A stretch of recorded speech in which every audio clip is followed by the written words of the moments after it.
Kebiasaan anak bahagia Sen Coffee.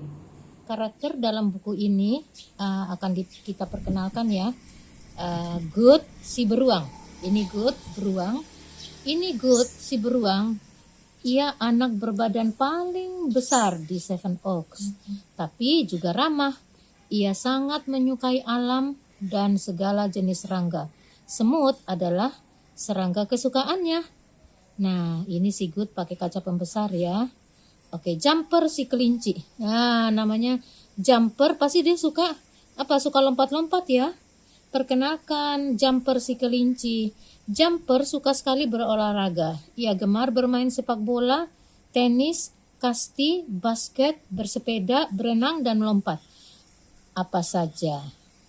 Ia juga suka memakai sepatu kets dan punya berbagai jenis sepatu kets ya. Jumpernya ini suka melompat ya. Kemudian ini Lily si sigung. Lily sangat terampil terutama untuk ukuran sigung. Ia mencintai seni. Lily melewatkan hampir seluruh waktunya dengan menggambar, melukis, membuat segala macam benda. Ia juga menyayangi adik laki-lakinya Sting. Nah, ini Semi ya. Semi si tupai ya, Semi si tupai. Sejak lahir, Semi suka bermain dengan perkakas dan memperbaiki benda. Kau pasti selalu melihatnya membawa 1 atau 2 perkakas. Semi dan saudara kembarnya Sophie tinggal di rumah pohon seperti layaknya tupai. Sophie si tupai. Ya, berarti tupai ada 2 ya. Semi dan Sophie. Sophie adalah saudara kembar Semi. Hal yang paling disukai di dunia adalah membaca. Tuh, dia suka membaca ya. Ia juga suka matematika. Kadang-kadang ia menggunakan kata-kata sulit hingga ia harus menjelaskan artinya kepada semua temannya. Poki si landak. Poki memiliki banyak duri tajam. No, ini duri-durinya. Poki memiliki banyak duri tajam yang menunjukkan suasana hatinya. Apabila Poki sedang sedih, duri-durinya terkulai. Apabila ia gembira, duri-durinya berdiri tegak. Poki sangat suka bersantai. Ia suka berbaring di buayannya sepanjang hari sambil bermain harmonika. Ellie si pembuntut. Jangan lupa si Ellie, si pembuntut, sang tikus.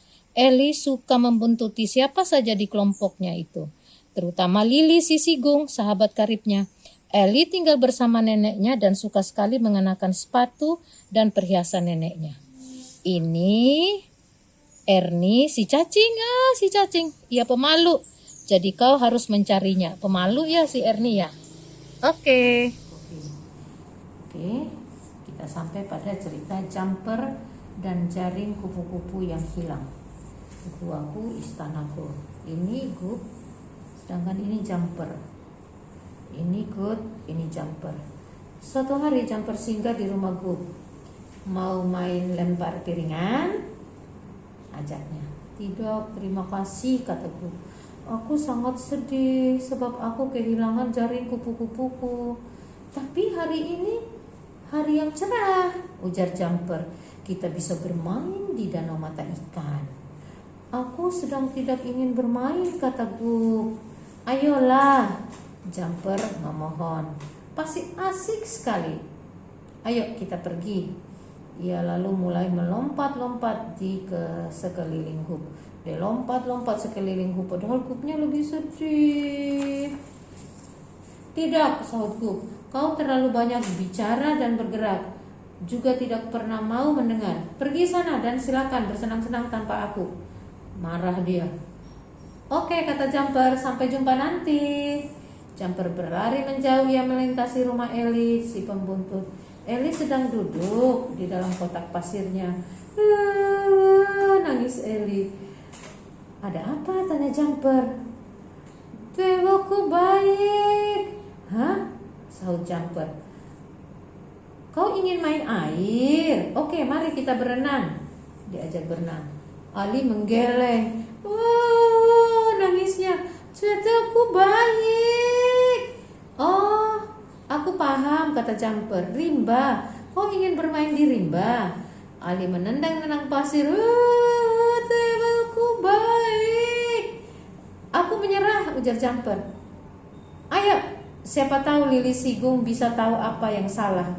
Jadi dia bawa Ellie-nya ke Lili Sigung. Jumper menggendong Ellie dan membawanya ke rumah Lili.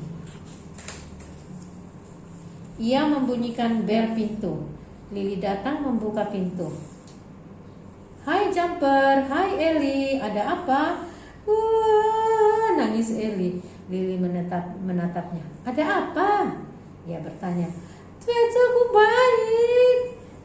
Ya ampun, kata Lili. Sweatermu terbalik, kasihan kamu. Lili melepaskan sweater Ellie, membaliknya dan mengenakannya kembali pada Ellie. Nah, ini Jumpernya bingung, kok Lili tahu? Bagaimana kau bisa memahaminya? Tanya Jumper. Kau harus mendengarkan dengan hati dan matamu, bukan dengan telingamu saja, jawab Lili. Tidakkah kau lihat sweaternya terbalik? Tidak, kata Jumper. Aku sama sekali tidak melihat. Ia diam sesaat. Aku harus menemui Gup. Jumper lari beranjak dari situ. Tunggu atuh, pekik Ali. Ya, dia mau pergi ketemu Gup. Ellie-nya juga pingin ikut. Mereka menemukan Gup sedang terlungkup di atas batang pohon di depan rumahnya. Tuh, mukanya gimana nih? Mukanya sedih ya.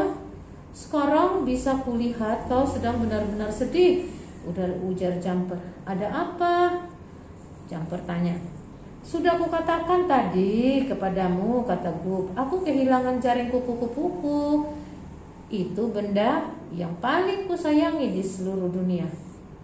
Nah, ayo kita cari jaring itu, usul Jumper. Aku sudah mencarinya, kata Gup. Jaring itu lenyap hilang selamanya. Ellie menarik-narik celana pendek Jumper. Paon Wiwi, katanya. Hah? Kata Jumper. Katakan lagi. Ia membungkuk dan menatap mata Ellie. Jaring kupu di pohon Wiwi. Pohon Wiwi? Tanya Jumper. Oh, aku paham. Pohon lili. Jaring kupu-kupu Gup ada di pohon ek besar dekat rumah Lili, betul?